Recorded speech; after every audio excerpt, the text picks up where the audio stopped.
नमस्कार।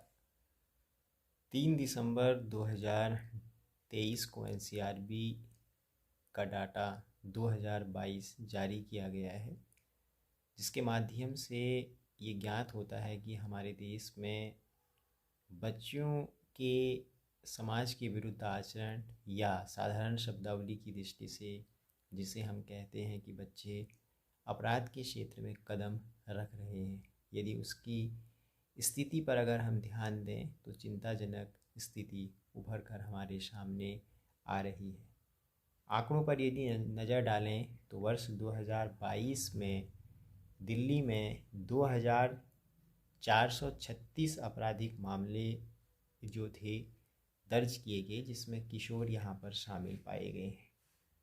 और भारत के अन्य 19 महानगरों की तुलना में अगर हम देखें तो यह मामले कई गुना अधिक हैं और कुल मिलाकर 92 मामले हत्या और 154 मामले हत्या के प्रयास के दर्ज किए गए हैं अकेले दिल्ली राज्य के अंदर।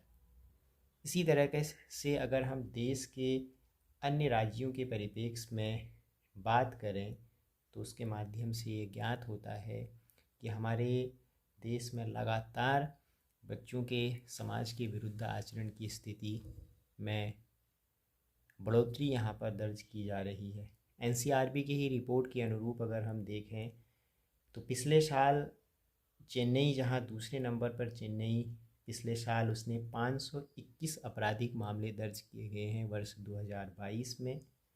अहमदाबाद में 433, मुंबई में 363, हैदराबाद में 300, पुणे में 278, इंदौर में 211, नागपुर में 210, जयपुर में 205, सूरत में 137 जो मामले हैं वह सामने आए हैं।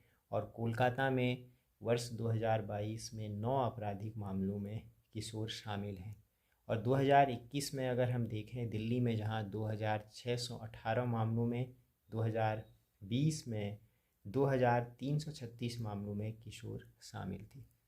तो ये लगातार ऐसी स्थितियां हैं जो एक चिंताजनक स्थिति को दर्शाता है। और भारत के परिप्रेक्ष्य में अगर हम बात करें, लगातार बच्चों के, विशेष तौर पर से किशोर, अगर आप देखें तो 12 से लेकर 18 वर्ष तक ही जो बच्चों की श्रेणी होती है उसको हम जुवेनाइल श्रेणी के अंतर्गत मानते हैं। और इसको मानने के पीछे दो कारक तत्व विशेष तौर पर से आते हैं। आईपीसी की 1860 जो है उसकी धारा 82 और 83 में यहाँ पर उल्लेखित किया गया है, जहाँ 82 धारा इस बात को रेखांकित करती है कि 0 से लेकर अगर हम देखें 6 वर्ष तक की जो श्रेणी के बच्चे हैं वो किसी भी प्रकार का कोई कृत्य करते हैं तो अपराध की श्रेणी में नहीं आता है। 7 से लेकर 11 वर्ष तक के बच्चों के द्वारा अगर कोई कृत्य किया जाता है जो अपराध की श्रेणी में है, मनोवैज्ञानिक परीक्षणों का उसमें सामना करना पड़ता, उसके बाद सिद्ध अगर होता है तो वही अपराध की श्रेणी में बच्चे आते हैं। और ये तो एक 0.1% आशंका यहाँ पर रहती है कि इस श्रेणी के बच्चे पाए जाएंगे, लेकिन ऐसा नहीं होता है। केवल 12 से लेकर 18 वर्ष तक की ही बच्चों की श्रेणी इसमें आती है, जिसको हम जुवेनाइल और किशोर अपराध श्रेणी में आते हैं। किसी भी ऑब्जर्वेशन होम, जिसे हम राजकीय संप्रेक्षण गृह या सुधार गृह में अगर आप देखेंगे, अगर आपको अवसर मिलता है वहाँ पर जाने का, तो वहाँ पर 12 से 18 वर्ष तक की ही उम्र सीमा के बच्चे जो समाज के विरुद्ध आचरण या बाल अपराध जिसे हम कहते हैं इसमें संलग्न पाए जाते हैं। तो इन तमाम स्थितियों का क्या एक मुख्य बिंदु है, यह सोचने का विषय है।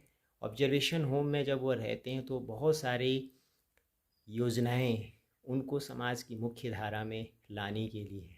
और जुवेनाइल जस्टिस का तो एक सबसे बेहतरीन स्वरूप ये उभर कर सामने आता है कि बिना किसी दंड दिए, बिना किसी, एक तरीके से हम कह सकते हैं कि आपको प्रोत्साहन का स्वरूप वहाँ पर दिया जाता है कि आप समाज की मुख्य धारा में आएँ। तो बेहतरीन उदाहरण है कि आपको बिना किसी यातना के या किसी भी प्रकार का आपको टॉर्चर किए बिना समाज की मुख्य धारा में लाया का प्रयास करने के बाद भी पुनरावृत्ति संबंधित स्थितियाँ भी देखने को यहाँ पर मिलती हैं। तो तो ये तमाम स्थितियाँ इस बात पर ध्यानाकर्षण कराती हैं कि यदि समय रहते स्थितियों में बदलाव नहीं किया गया तो हम कह सकते हैं कि भविष्य जो नौनिहालों का होता है वो एक श्रेष्ठ कल की ओर नहीं है। हर वर्ष एनसीआरबी के डाटा में इस तरह की बढ़ोतरियाँ होती रहती हैं और यह बढ़ोतरी कहीं ना कहीं पर दिखाती हैं कि आज शैक्षिक संस्थानों का विशेष तौर पर से बच्चों के संस्कार व्यवस्था और क्रियान्वयन में योगदान यहाँ पर होता है। भटकाव का जो एक स्वरूप उभर कर सामने आता है उसमें ये स्थितियाँ विशेष तौर पर देखने को मिलती हैं। इस श्रेणी के बच्चों में छोटी छोटी घटनाएं, चाहे वो मोटरसाइकिल से जुड़ी हुई घटना हो, मोबाइल फ़ोन हो या अन्य भी जो भी उनके शौक़ होते हैं, इसके लिए वह इस तरह की छोटी छोटी चोरी जैसी कृत्य भी वह करते हैं। और अधिकांश इसी श्रेणी के बच्चे इन ऑब्जर्वेशन ग्रहों में या संप्रेषण ग्रहों में रहते हैं। और इस पर अगर समय रहते ध्यान नहीं दिया गया, अभिभावकों का भी दायित्व है कि छोटी छोटी जो मूलभूत ज़रूरतें हैं वो बच्चों की पूरी की जाए और संगति का विशेष तौर पर से ध्यान दिया जाए। अपने ही अनुरूप आर्थिक स्तर के बच्चों के साथ अपने बच्चों को भेजेंगे तो उसमें वह भिन्नता नहीं देखी जाएगी जो धनाढ़ स्तर के बच्चों में होती है। और फिर कमज़ोर स्तर के जो बच्चे होते हैं आर्थिक तौर पर, वह अपने माँ बापों से उस चीज़ की प्राप्ति की लालसा नहीं करेंगे। समान स्तर में अगर वह उठना बैठना होगा तो उनकी इच्छा संबंधी धारणाओं में भी बदलाव आएगा, जिससे हम भटकाव के दौर से बचाया जा सकता है। धन्यवाद।